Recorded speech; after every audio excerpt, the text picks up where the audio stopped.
Hello, everyone, and welcome back to the Frank Delano Show. Today, I'm joined by not one but two guests, Tyler Davis and Justin Curry, back on the podcast. Today, we're going to be discussing some of the greatest of all times in the NBA and the NFL, getting everyone's opinions, seeing where we land. We will talk LeBron versus Michael Jordan eventually, but to kick us off, I'm going to go to you, Tyler.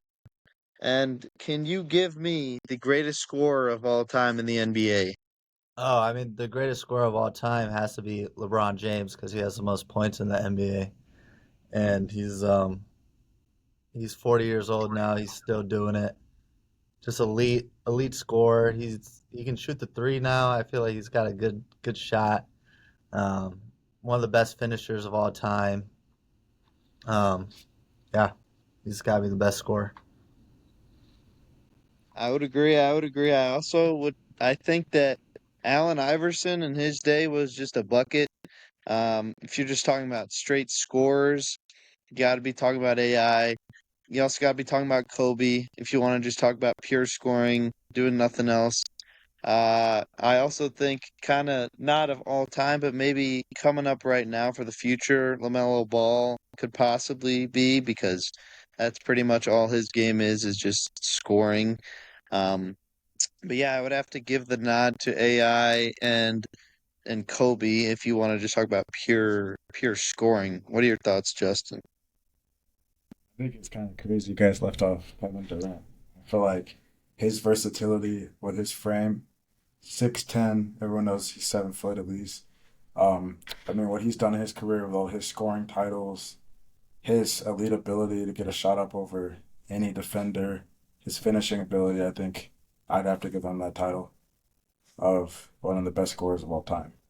Anytime you need a bucket, he can go get that for you. Yeah, I would agree. So let's go right back to you, Tyler, with the most iconic dunk of all time. Oh, the most iconic dunk. Um, wow. Okay, I think hmm, probably probably MJ's I don't know, he had the free throw line dunk in the dunk contest, and then just the iconic MJ floating in the air with the tongue out. That's pretty iconic. So I'd give him that nod. I went with D Wade up to Bron with the iconic photo that came out of that. One of the greatest dunks of all time, but you've seen people try to remake that dunk. You've seen like people using that dunk for like memes and stuff. So I would definitely say that that dunk is one of the greatest dunks of all time just because of its people trying to recreate it. I also think that uh, DeAndre Jordan had a crazy poster over some dude like the greatest poster of all time when he was on the Clippers. But those two would have my nod. What about you, Justin? Yeah, that DeAndre Jordan over Brandon Knight, that was pretty iconic. Then I'd probably have to give it to that, Kobe to Shaq lob. That's one of the biggest ones there. Just that moment after it happened, I think that's pretty iconic. So one of those two for sure. Yeah. Mhm. So here we go with the best passer in NBA history. We'll start with you, Tyler. I think the best passer statistically is probably Magic Johnson. And he's got some of the most assists of all time, and he was an elite passer. Um, I think my favorite passer to watch right now is LaMelo Ball. He makes some crazy good passes. Super fun guy to watch. Um, he's just an elite player. So yeah. What about you, Justin? Yeah, I'd probably say yeah, Magic Johnson, he's a good choice. Also, a guy like Chris Paul. I mean, throughout his whole career, he's what he's been known for, just being a facilitator, able to get all his teammates the ball, especially with Lob City.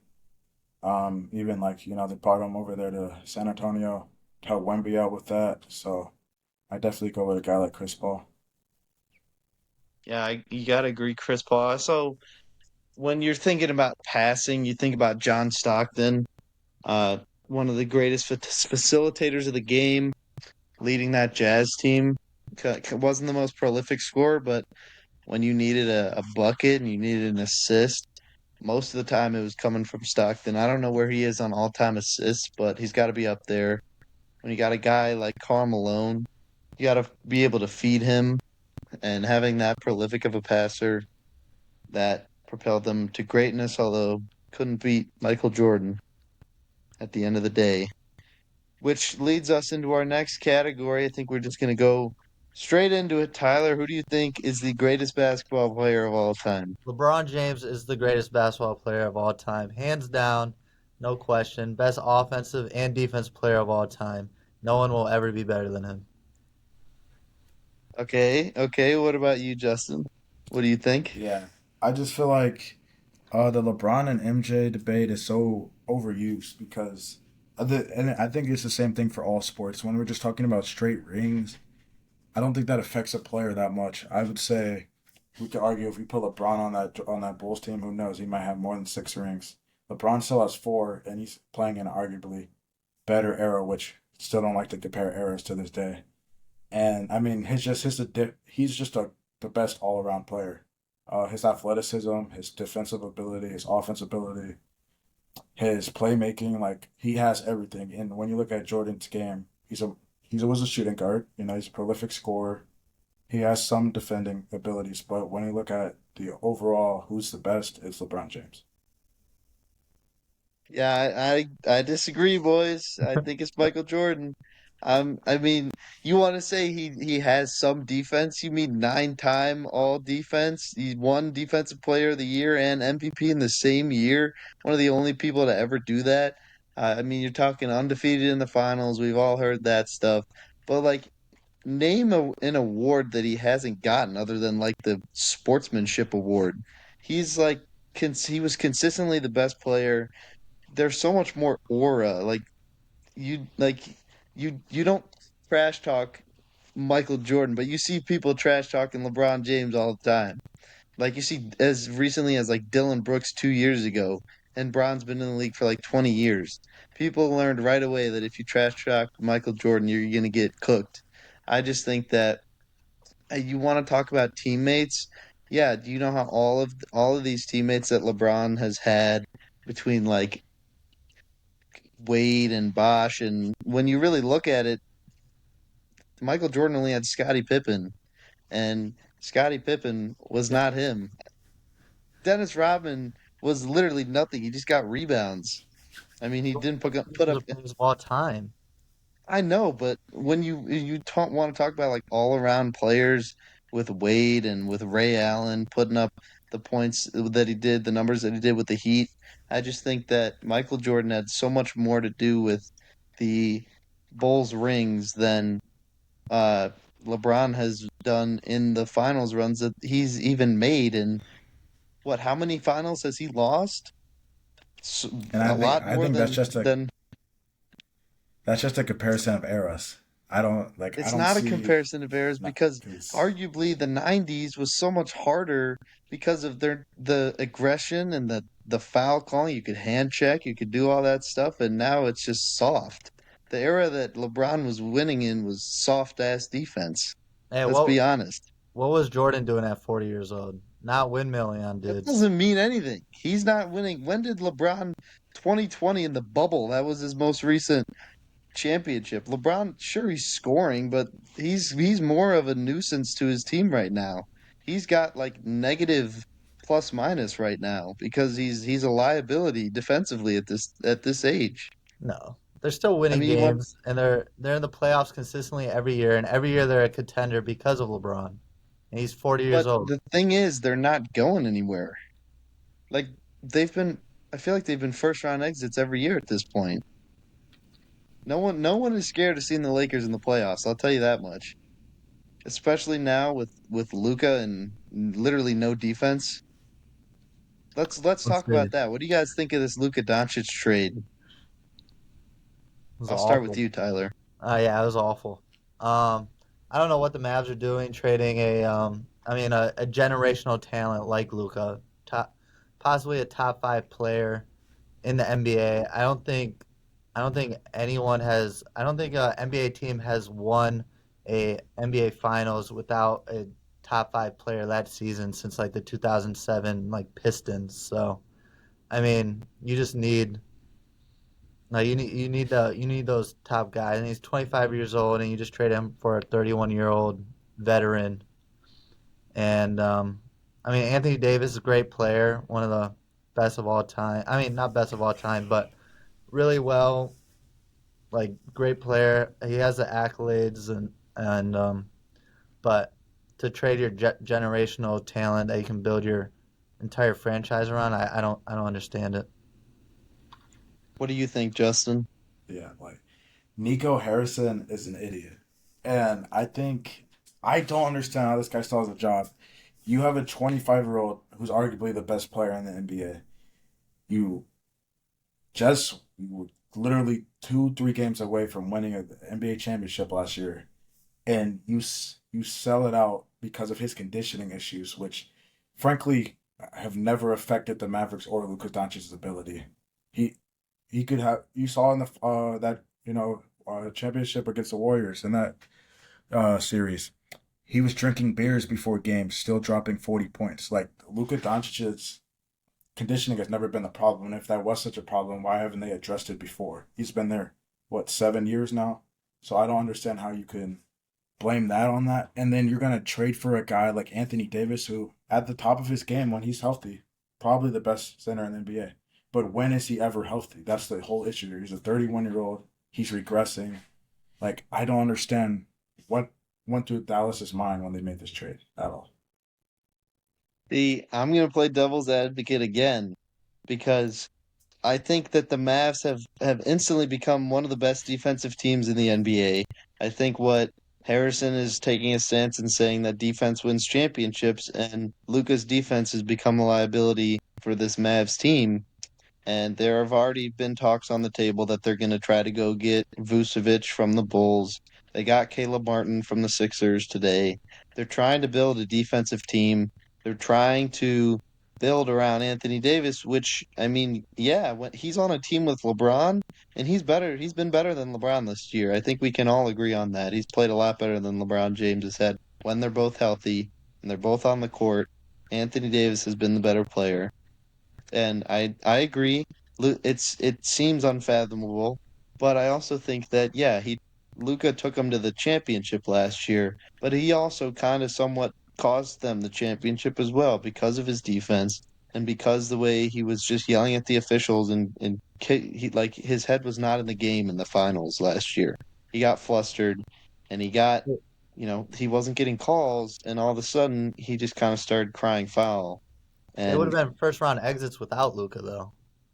I So agree. I agree, but he also sold them in the finals.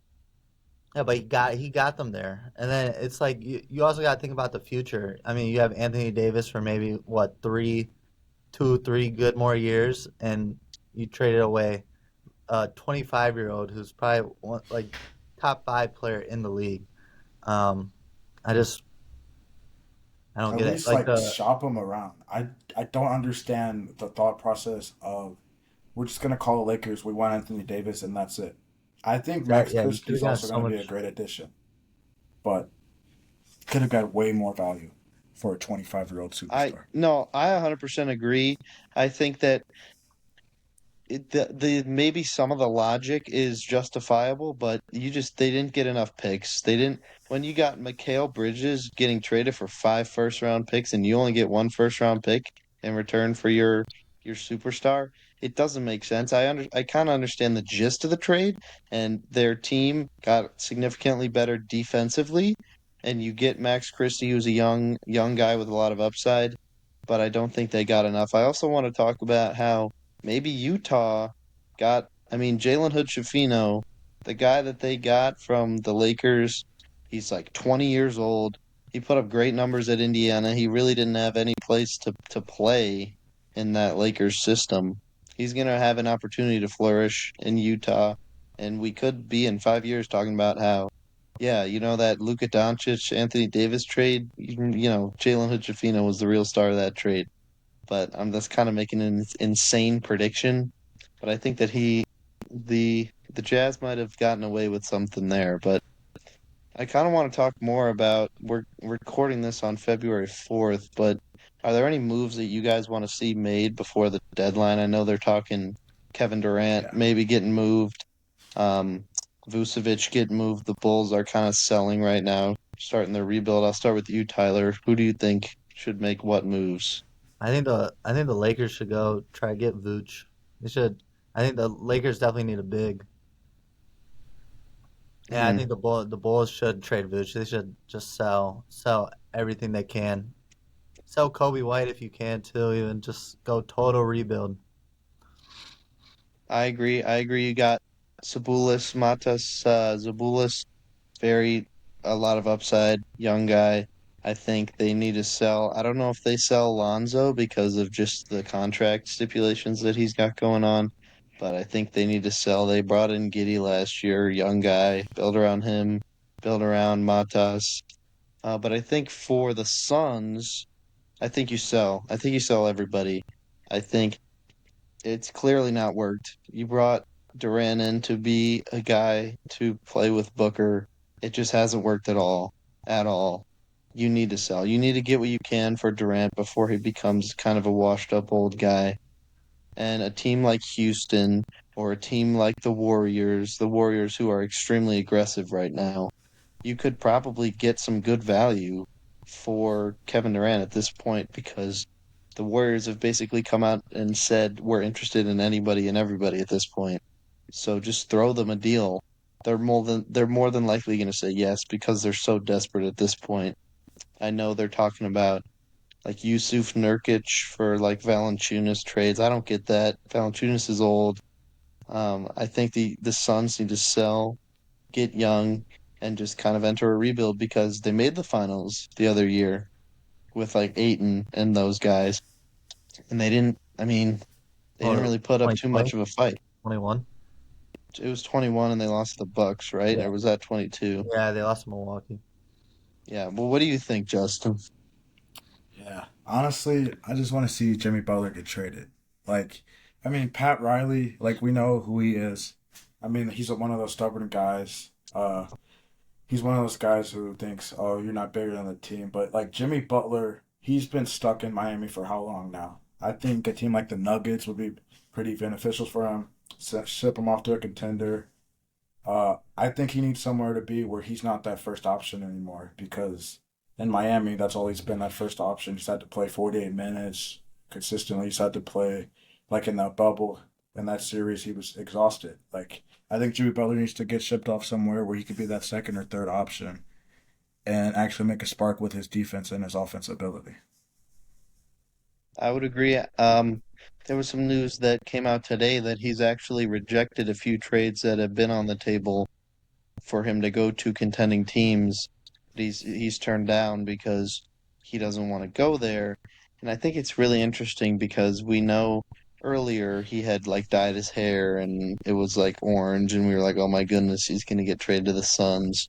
But reportedly he turned down a trade to go to the Warriors for like Harrison Bar or not Harrison Barnes, Andrew Wiggins, I think, or something like that, but he turned that down. It's very interesting to see where he does end up. I know there was a little bit of chatter about Houston. I don't think Houston needs him at this point. Um, but yeah, it's very interesting. I kind of want to get back to the greatest of all time conversation. So why don't we go with the best rivalry of all time? I can kind of start us. I had Lakers Celtics. I think that is Magic Bird, all that kind of fueled the rebirth of the NBA when it was kind of dying. And it started with the Michigan State, Indiana State in college basketball all the way through. They have great rivalry to this day still. You want to think about all of the studs, the stars that have played for both of those teams. So my pick is definitely Lakers Celtics. Who'd you have in that spot, Justin? Yeah. Obviously, Lakers Celtics, very iconic. Like you said, just rejuvenated the NBA. but also just a modern series. You probably have to go with Cavs Warriors. Like, people always try to say like, "Oh, we were tired of seeing it," but in reality, we weren't. Like, it was very entertaining to go see Curry versus LeBron every single year. And then when they brought KD into that equation, I think it got a little more boring because the Warriors were just way more dominant. But I definitely think that's one of the best rivalries, especially of the modern era. What do you think, Tyler? Totally, yeah. I said the Bulls and the Pistons and MJ and Isaiah Thomas. They had a lot of good battles. I mean, the Bad Boys of Detroit versus that up and coming Bulls team that were they couldn't get by them, and they finally did. They had great some great games and playoff games for a couple of years there. Oh, I would agree 100%. I also, Justin, you were talking about like Warriors Cavs. You know, it's one of the greatest rivalries of all time when arguably the best regular season team of all time doesn't win the finals. Like the arguably the best team of all time doesn't win the finals. And it was that rivalry, and you have like the LeBron James block, the Kyrie Irving three in that series. I think that if you're talking about like recency bias, that's 100% the best rivalry like of all time. Uh, for sure, because yeah, you like what 73-9, and you're up 3-1, and all of that just storyline after storyline within that rivalry. I think I would 100% agree with you I mean, absolute banger of a rivalry. So what'd you guys have for most underrated basketball like NBA player? I'll start with you, Justin. Yeah, this is a hard one. Like a guy I would say isn't underrated, but he's definitely disrespected is like Russell Westbrook. Like if we look at what he's done in his career, it's like unheard of. He averaged a triple double three years in a row. What he did with that Wizards team, and it like everyone tries to say, well, he's not a great teammate, but when you look at the guys he's played with, Bradley Beal, he played with him, had one of the best seasons of his career. Paul George, he played with him, MVP candidate. So I think definitely Russell Westbrook, the best rebounding point guard of all time. He still dishes it, and what he's doing now in Denver is like very impressive. I believe they're 19-6, something around there with him as a starter.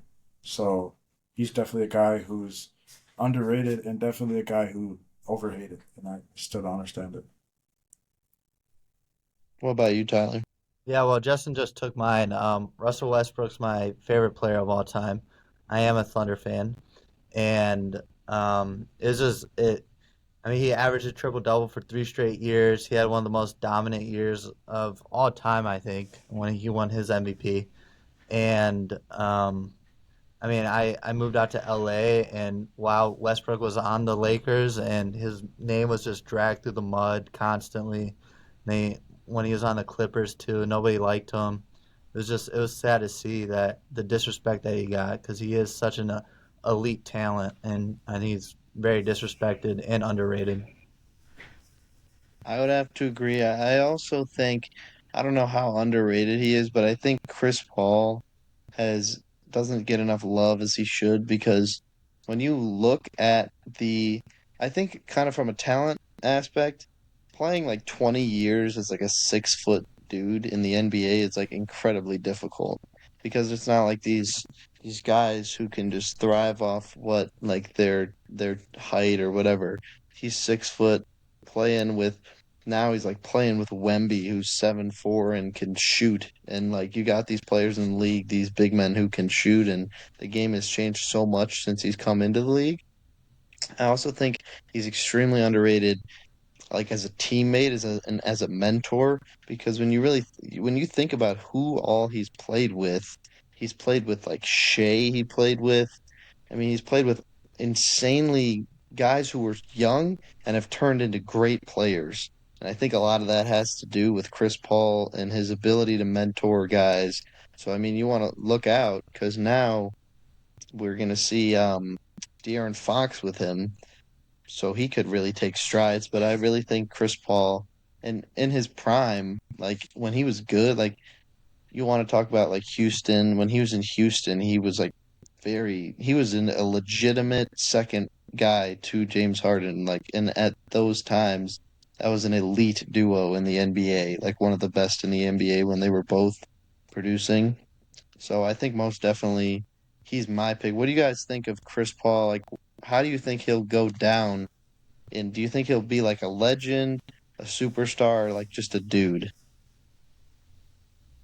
Yeah. I think he'll be a Hall of Famer, but I think he'll be one of those very forgotten Hall of Famers just because he never did win, and he's been on a lot of different teams these last couple of years. But what he did in LA with the Clippers and Lob City was was pretty awesome. And I mean, he was in that finals with the Suns when they lost to Milwaukee.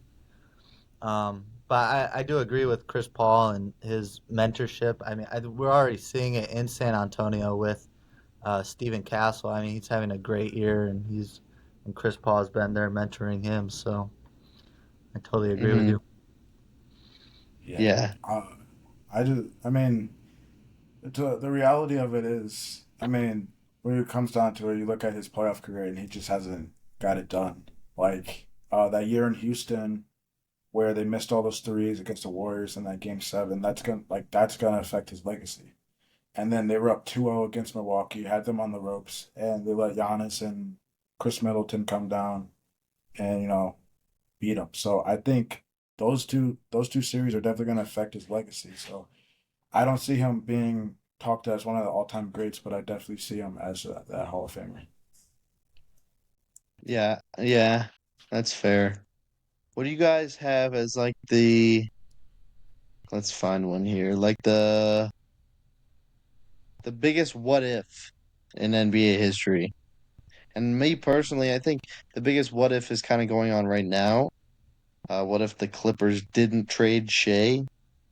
Um, I think, or you could go with what if the Mavs didn't like let Porzingis and Doncic and those dudes leave and Brunson. If those three were still a trio, how insane would that team be right now? Like right now, that team would be stacked. Doncic and Brunson and Porzingis, Oh yeah. and you bring in like Derek Lively and stuff. Yeah, that'd be crazy. What do you guys have? Yeah. I went with I just went with the what if D Rose didn't have injuries. I mean, we all are from Chicago and lived there, and I think that's the biggest what if in that in the state of Illinois. Honestly, with sports, what if D Hmm. Rose didn't get injured because he was a special talent. Yeah, youngest MVP of all time. Yeah. Yeah. What do you have, Justin?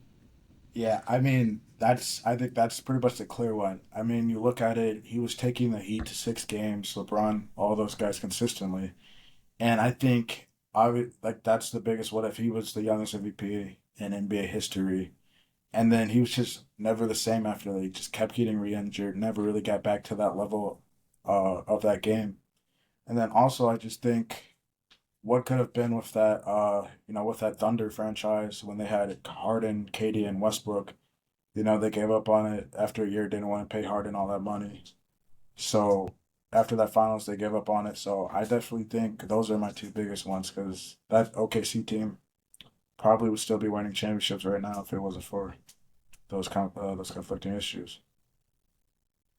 I would agree, and you want to talk about KD and Harden. What about Brooklyn? I mean, when those guys were in Brooklyn with Kyrie, we thought that it was like over. It was done for the league. It would like next 5 years, it would be at least three championships, and that just fell apart so quickly. So quick. I think also that was kind of the end of the whole like you need a big three because to that point like you've never really seen a big three be successful when like you bring these superstars together, and that really solidified it because there was so much that went on and so little success that team had that really was like, I mean, what team has a big three at this point? Now you have duos of really good teammates, really good guys, and you don't really see the three superstar approach too much anymore because that Nets team was just so bad. and it had so much potential. That's a candidate for like the biggest disappointment too, Yeah. They also because they were never all healthy at the same time. They right, played like 20 games together maybe. Or yeah, something like that, but it's still super disappointing. If you're the Nets GM, you're going from thinking like you built this insanely great squad to just like back to the drawing board, and they're just not good. They're not good, and they're still feeling the effects of the having to get all those guys now. And I think they're going to be bad for another 3 to 5 years, I would say. But that's kind of lead us into the like you want to talk about like dynasties. What do you think the best dynasty is of all time, Tyler? We'll start with okay, you. yeah. Without a doubt, it's got to be the Bulls in the '90s. I mean, two three-peats. Um, great, one of the greatest players of all time. Not the greatest, but one of the greatest. Um, Phil Jackson, just the whole story of it all. Jordan leaving and coming back. It's the greatest dynasty in possibly sports history for sure. Hmm. Yeah, I would agree that Jordan team. I also think the Warriors here recently very stacked, very good. When you want to talk about, I think if they had beaten the Cavs that one year, the 3-1 year, Yeah. they might have surpassed the Bulls. We would be having those conversations, but when you've got that such an iconic lineup of Curry and KD and Draymond and Clay, just you want to talk about like all time top to bottom starting fives. That's one of the best in history. To keep those guys together, I can understand if you get that team together for like a year, but to keep them together for how long they kept them together for, they were an insane dynasty. I think they were very close to being the best. I think if they beat the Cavs, we like I said, we'd be having those conversations. I think they're a close second to obviously the Bulls 2 3 peats. And I mean, yeah, I'd probably have to say that Warriors team. Just like you said, them keeping them together that long, even after Steph Curry earlier in his career had all those ankle issues. People didn't know was he ever going to be healthy? Was he ever going to be that guy? And I frankly think if Klay Thompson didn't have those little injury issues he did, that dynasty would probably be better than it was. And when Kevin Durant went down in that Raptors finals, if he doesn't go down, they probably win that series. So those are just a bunch of what ifs with that dynasty as well, and they're still at the top of their level. So that's what I have to go with. Yeah. Yeah, I would have to agree. I just Um, gotta add that that Bulls dynasty they never lost a championship. They were 6-0 in championships, and yeah, hmm yeah, yeah. All thanks to Michael Jordan, right? yeah, maybe. Yeah, maybe just a little bit. But you also want to talk like l- that team is undeniable. You have like, as you said, Dennis Rodman putting up insane stat lines, and Scottie Pippen, as much as he is like disrespected, I think he's one of the most disrespected players just because of the conversations we have with LeBron and Michael Jordan, and Scottie Pippen is often the recipient of a lot of hate. I think he was very solid though. He was in like a very legitimate co-star or even not co-star, just a number two guy. Oh, Steve for Kerr sure. was hitting big shots. I They mean, they had a were really good. yeah. Yeah, go ahead. No, I was just gonna say they were an elite basketball team when Jordan left with just Pippen. I mean, they almost made it back to Hmm. the finals. They were Right. very good with that with just Pippen leading it. So And I think we've all seen The Last Dance, but the the potential that they had if there wasn't like locker room beef, if there wasn't like a rift between Jerry Reinsdorf and the owners and the GMs and the players that they really could have stayed together for a lot longer. But Michael Jordan being Michael Jordan and the person that he is and the person that Reinsdorf is kind of created that situation, obviously creating leading to the whole Last Dance part of that. So Yeah, most of these we went with were kind of obvious. Like we could have the greatest three-point shooter conversation, but I think we all know who that is. Um, do you guys are we good switching to football at this point? Yeah, totally. All right, cool. So we're gonna switch over to the NFL, and why don't we go with we can kind of do a repeat, but I was thinking about this earlier when we were talking about biggest what ifs in the NBA. I want to put up for my biggest what if in the NFL history is if Bo Jackson, what if Bo Jackson never got hurt? Because obviously he was a freak athlete. He played two sports. He was one of the best running backs, and he only played a few years.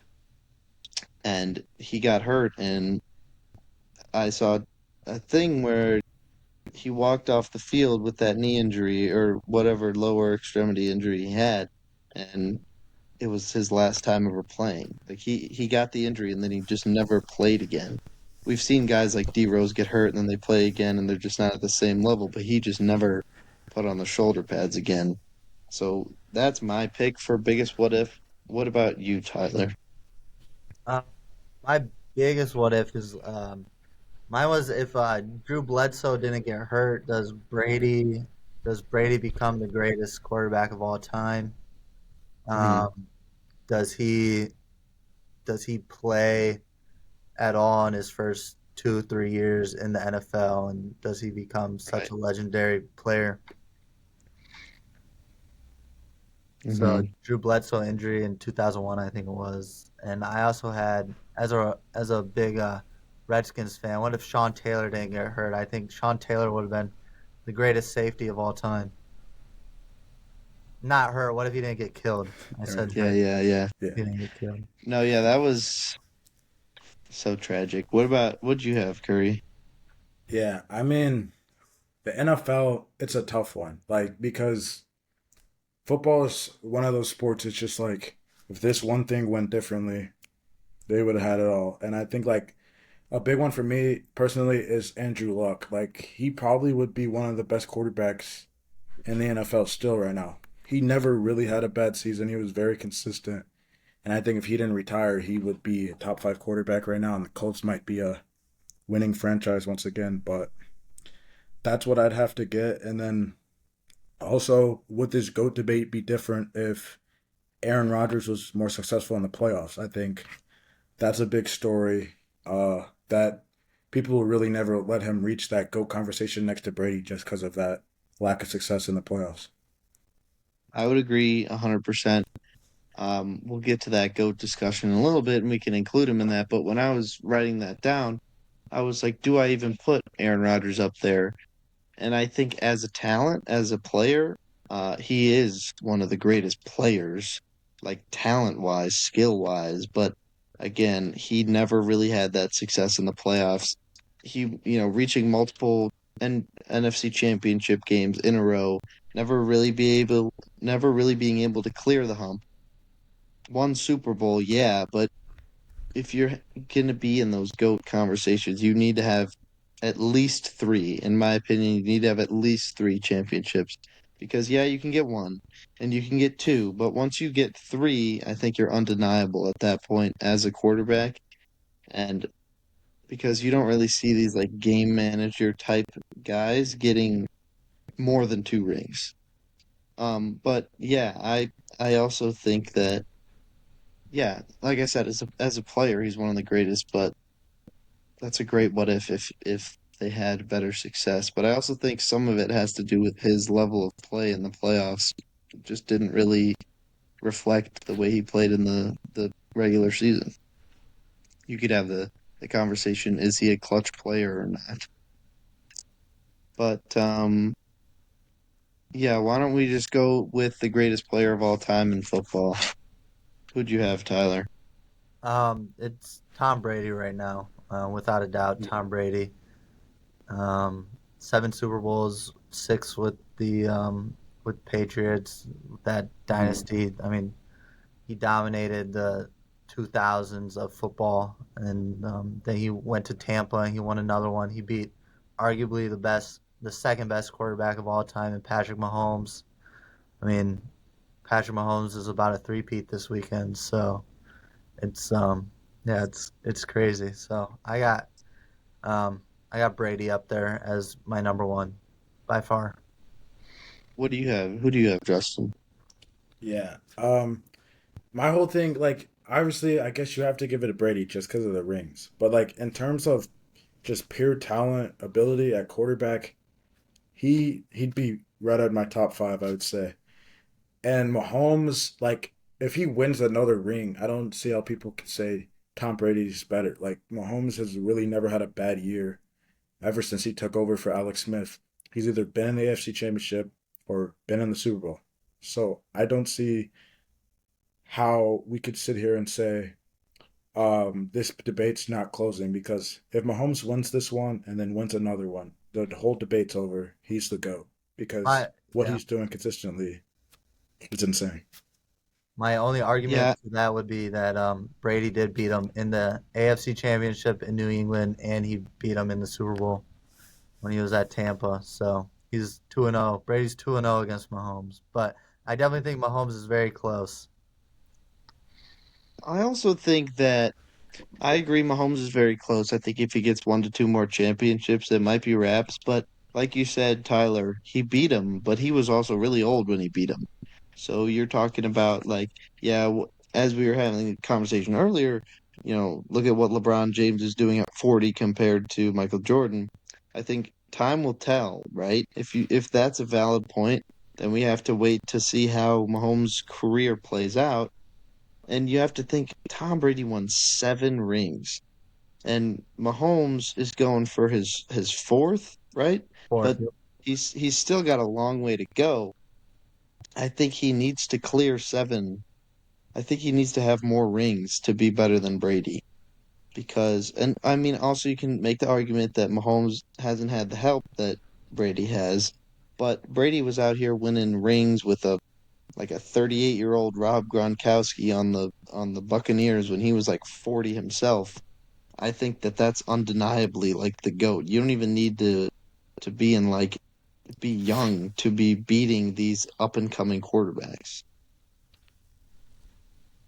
Would I Tyler or Justin? It looks like you had something Yeah. to say about that. I mean, like the help, like, and that's like a whole thing with that Brady Rogers debate is the help they've had separately. Like when Brady won that Super Bowl with the Buccaneers, they had one of the best defenses, if not the best in the NFL. Like with Levante David and Dominican Sue, all those guys.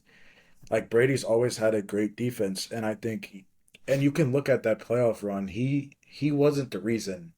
He wasn't the reason they got there. Like that NFC Championship in Green Bay, he threw 3 interceptions all in the second half. And if there's not for one PA call or one missed PI call, who knows how that game goes. So I think definitely that especially that Super Bowl in Tampa Bay was not all on Tom Brady. And I think that's a consistent thing throughout his career is that he's definitely had a lot of supporting cast around him. Yeah. He Yeah, totally has. I think that right now, I think we're all comfortable saying Tom Brady, but I think we can all agree that it might change very soon. And yeah, so I mean, obviously, we have to see what happens this weekend with the game, the Super Bowl. But I think we can all agree that Mahomes is well on his way if he keeps up what he's been doing over the past couple of years. He's coming for Brady, and I think that he potentially reach that level of like LeBron James, Michael Jordan conversation to where we're talking about Mahomes, Brady. I think we're just a few years away, but I mean, that could be right around the corner. So let's talk about the most versatile player in NFL history. I'll start with you, Tyler. Most versatile player. Um, Probably Deion Sanders, just because he played two sides of the ball, or he could play two sides of the ball. Elite speed, um, and one of the best corners of all time. Mhm. And he could return kicks, and yeah, very athletic player. Yep, I agree. That's who I had as well. Yeah, I feel like It'll be interesting in 5 years if we're talking about that as Travis Hunter. I want to get your guys' kind of takes on where you see Travis Hunter as a draft prospect and as an NFL prospect. How do you think he will be a bust? Do you think he'll be like good, or just do you think he'll just be straight like mid? I think he'll be an elite player in the NFL, and I think he they should let him play wherever he goes to. He should play both sides of the ball as much as he wants. I mean, I don't see why not. If you have the stamina for it and you can do it, he's such a offensive threat, and he's going to be a lockdown corner in the NFL, in my opinion. What do you think, Justin? Yeah, I mean, just I would say the biggest thing for him is, staying healthy, durability. I would say he probably need to put on some more pounds to be able to play both sides in the NFL. Having to guard guys like DK Metcalf, and then going on the other side, got to go against a big guy like Tariq Woolen.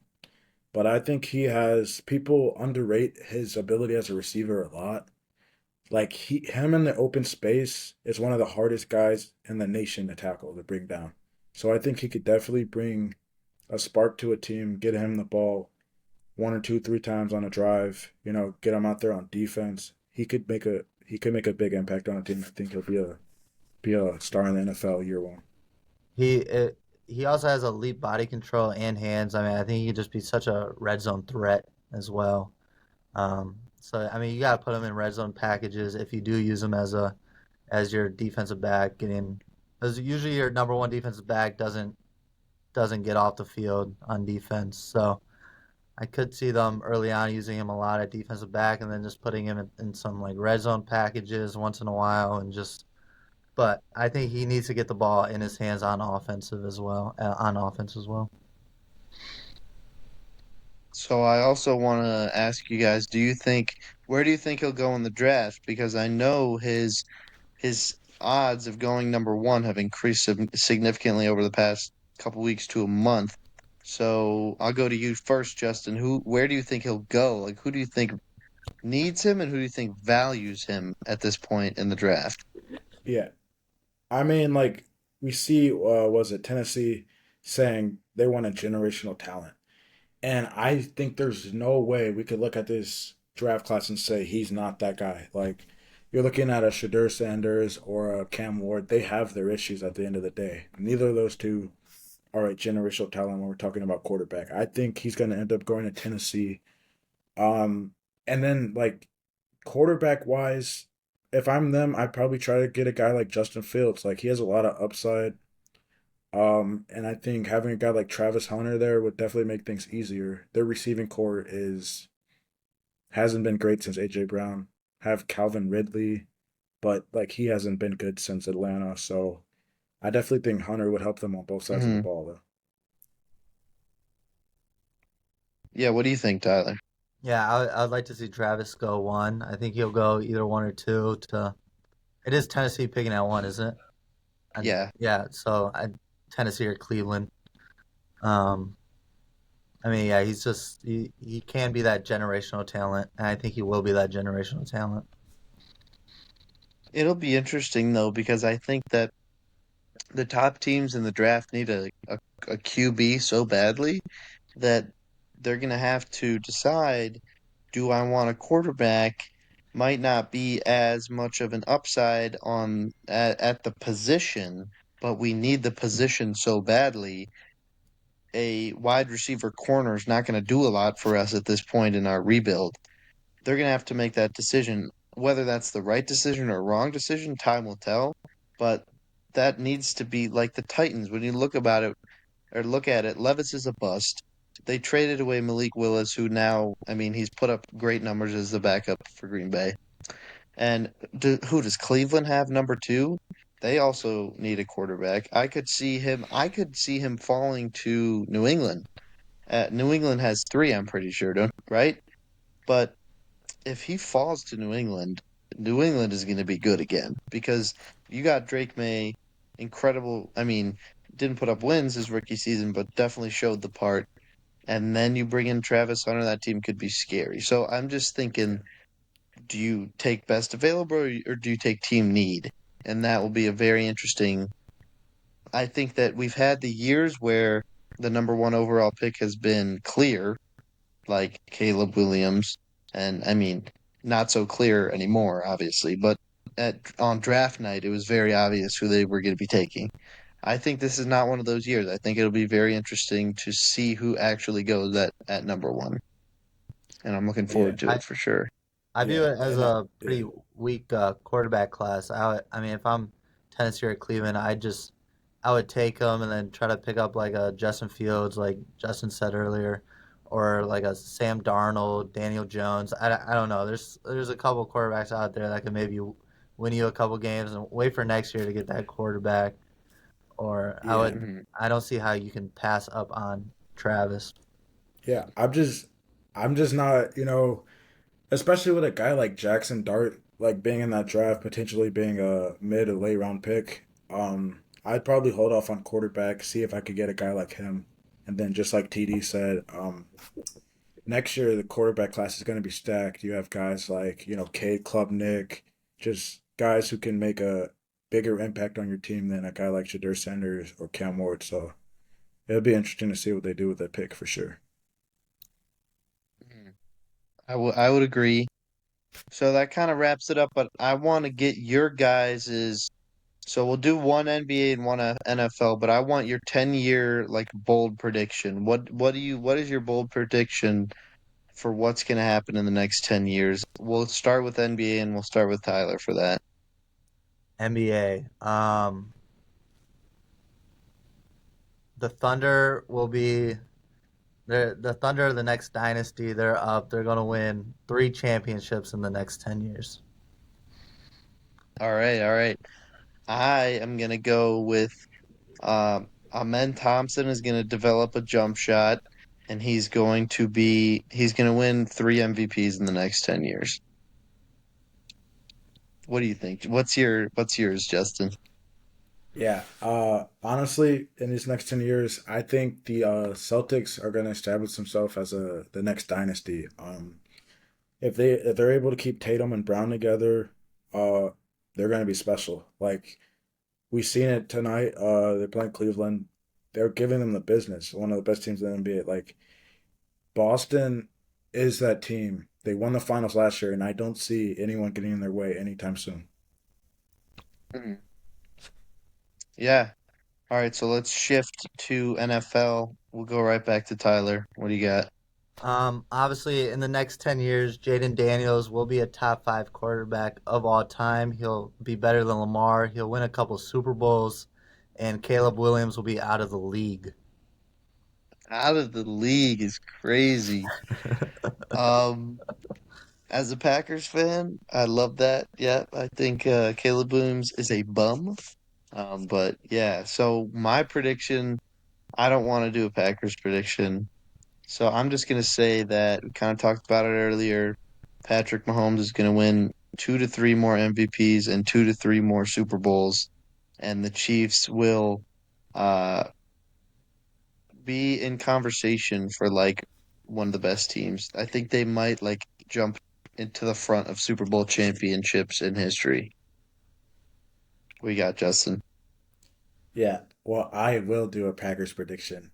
As I said, like, I mean, they're still the youngest team in the NFL. 2 years, Jordan Love's never missed the playoffs. I think personally, in the next 10 years, they'll be the best team in the NFL. I just can't see a reason how they get worse.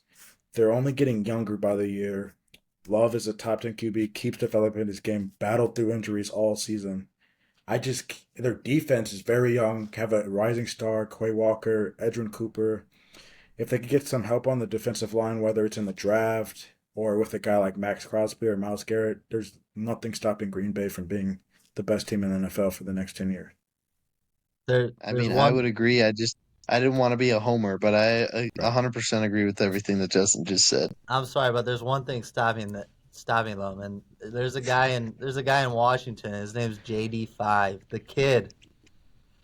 Hey, wait till he's got Xavier McKinney running the safety, Yeah. picking him off like 5 times in the NFC Championship game. No, I mean, like, not if we sit happening. here and be real, this Philadelphia game that just happened, their three best pass catchers were out. If Christian Watson's in that game, it's a whole different story. Philadelphia has no chance. 100%. It's 100%. the I mean, deep threat of Christian Watson. It's something people don't talk about enough because he's never healthy. But dude, the he's threat made of of a six glass, four though. burner, and that's the problem. But if he can stay healthy, there's nothing stopping Green Bay. Yeah, I agree. I agree. I also think that it could get scary for Washington if they get, and no disrespect to Brian Robinson, but they needed an elite running back. Brian Robinson is good. He's serviceable, but he's not an elite running back. Austin Eckler obviously is not an elite running back. But I don't know. We'll You see. you don't need a elite We'll running see. back when you got the best quarterback in the conference. Well, hey, defense wins championships, man, and that Commanders defense looked pretty ass. I'm not gonna lie. It's not great, but we got some time to build it. And but that's my thing with the Commanders is how do we know this isn't a one hit wonder? What Right. is like what have they shown to us that they're that next big team? The Lions, they were They, disintegrated. We knew they were gonna get beat. And then they played Philly, who everyone thought is the best team in the NFC. I'll And tell you what they showed. They showed that they have the one of the best quarterbacks in the league already, top five quarterback in the league already. He's had the best rookie season of all time, and Ooh, he's legit. I mean, he's gonna be a player for a while. You j- I you think you you're only need a overstepping a quarterback. little bit here, man. Not at I all. think, Best rookie I season mean, of yeah, all time. they beat Detroit, but Detroit was fucking running out the mailman and the fucking Amazon That- worker on defense. Like they had They what they went scored like that was like lunch pail. Like they got him off the street yeah. 4 weeks ago. That defense was so bad. they went And I 12 they went 12-5 this year. Last year they were 4-13. 4-13 to 12 and yeah. 5 And I because of think Yeah, but because of the quarterback. Because they but I think drafted a quarterback. yeah. Like Dan Quinn, his approach in that Eagles game just made no sense to me. You beat the Lions pure off aggressiveness, Hmm. like going for it on fourth down every time. Yeah, you get to a 4th and 2 after you've converted it four times on the first opening drive in a hostile environment, and you choose to kick a field goal. That just doesn't make any sense to me. I think that changed the whole game of him just not being aggressive in a game you know you're not better than the team in I front of you. I agree with that. I mean, that game I could talk about that game all day, but I would have gone for it too. He's been doing it all year, but I mean, at the end of the day, you can't fumble the ball three times against a team that is better than you. I mean, the Eagles right now are better than Washington. There's a miss holding call on Saquon Barkley on a 4th and 5, which would have. I mean, Washington probably would have had the lead going in at halftime. Instead, they're down 2 touchdowns because we fumbled the kickoff. J.D. McKissick, what are we doing? But yeah. yeah, we could talk about missed calls all day. I think we can Yeah. all agree that Keyshawn Nixon got that ball back, Oh, true. I and he totally got agree. helmet to helmet. If we want to start talking about questionable calls in the playoffs, but I feel like if we want to continue on this head to head of Green Bay versus Washington, I think that there's a reason that Dan Quinn didn't last in Atlanta. They went to the Super Bowl, blew 28-3, all that, but then he was out the league in like 2 or 3 years. I think there's a reason for that. I think that he doesn't have what it takes as a head coach. I think that he was very fortunate and they had one of the worst schedules because they were one of the worst teams last year. But I think that if you pair him up against the Matt LaFleur's had one losing season, and it was by one game. So he's missed the playoffs one season, and that season they went 8-9. He's only been under 500 once, and it was by one game. I think that he is way more consistent, and I think that the future is a lot brighter, not just at the quarterback position. I 100% agree with you. Jaden Daniels does look like the next dude, but when you look at Green Bay, they got next dudes at like every position. If you want to talk about Jacobs is still young, Love is great. You got receivers who didn't develop as good, but they still have a lot of potential. Cooper on defense. Bullard looked iffy, but he had some flashes. I just think all Williams. around Green Bay, great future. I think offensively, yeah, the Commanders definitely up there, but they need to figure out the defense because we talked about it with the NBA too. Like if you don't have defense, you might as well you might win a few playoff games, but you're not going to win the Super Bowl. I agree that I mean the roster is not great right now, but they were 4-13 last year, so you can't totally change around the roster, but they got the most important position, which is the quarterback in the NFL. You need an elite quarterback to win games. So I agree. yeah. I agree. So anything else you boys want to add about NBA or NFL or I do want to shout out Justin Jay Curry, what dislocated his knee the other day and still wanted to hop on the podcast. Yeah. So thanks for hopping on, man. I'm sure you're in a lot Sir. of pain right now, but appreciate the courage to hop on here. Yeah. Thank you. Yeah, thank you, Frank, yeah. and thank you, Justin. Yeah, Yep. no problem, no problem. And then we will I see you guys next time. We're gonna do a post Super Bowl talking about the entire NFL season, all three of us. We'll see you next time. Until next time, have a great one. Frank Delano Show signing off.